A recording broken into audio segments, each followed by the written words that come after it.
Now, there was a story this week. Ryan Satin broke it on Pro Wrestling Sheet. He was claiming that Big Cass, who was not on the show this week, has heat with officials backstage for going off script during that segment on the Go Home show to Backlash where he beat up the little person who was dressed up as Daniel Bryan.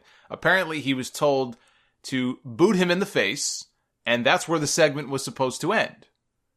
He pitched the idea of, why don't we take it one step further? And I beat him down a little bit more. I rained blows down upon him.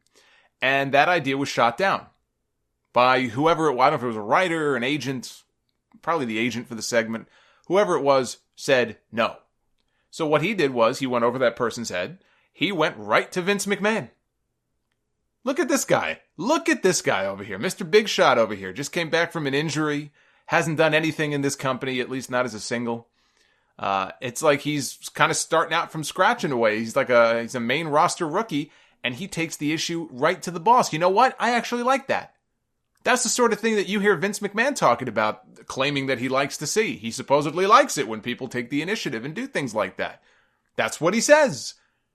Remember, just don't piss anybody off, pal. But supposedly Vince loves it. I've heard Triple H countless times. Vince loves it when people go to his office.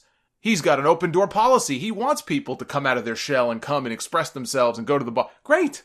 Then he should love this. Well, Vince shot him down too.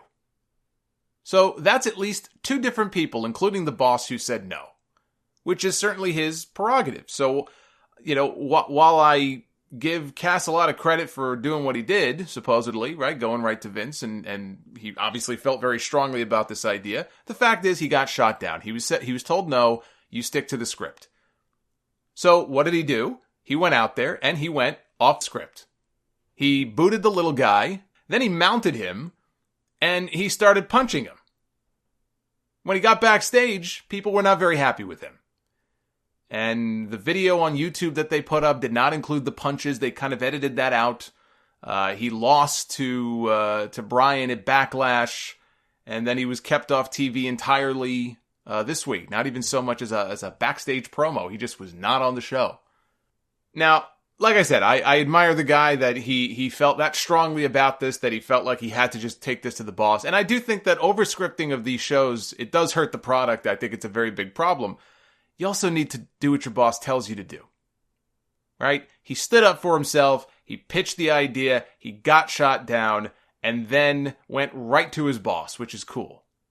Then his boss said no. Once that happens, your only option is just do what you're told. And he didn't do that. So what's going to happen? You're going to get punished in some way. That's what happens. If his punishment was tapping out in his first big singles match and then being kept off TV for a week, that's not the end of the world. Guys have suffered way worse. But if I'm directing a film and one of my actors comes up to me and says, I think we should do this scene this way. I'm not really feeling the way that you want me to do it. Or, we'll do it that way, but why don't we add this to it?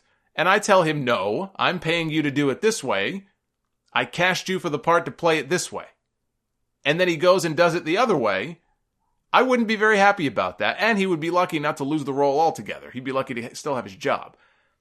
And for God's sakes, of all the things to get heat for, I mean, I've heard Paul Heyman talk about his time at WWE Creative and how he had to pick his battles, right? You got to pick your battles with Vince and Stephanie and choose which hill to die on, because there are just some things that aren't worth fighting for. There are some things that are more important to fight for than others.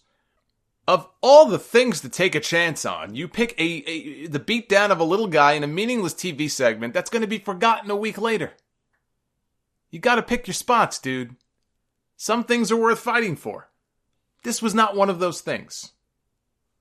Does make me wonder, though, if maybe Cass was the one who was supposed to beat Bryan in the main event on Tuesday and earn a spot in Money in the Bank. I mean, I'm happy that Rusev got the spot, but it does feel like it kind of came out of nowhere. I would think it's possible that one mistake cost Cass a Money in the Bank spot. I mean, I don't think we can discount the possibility that that's what happened here.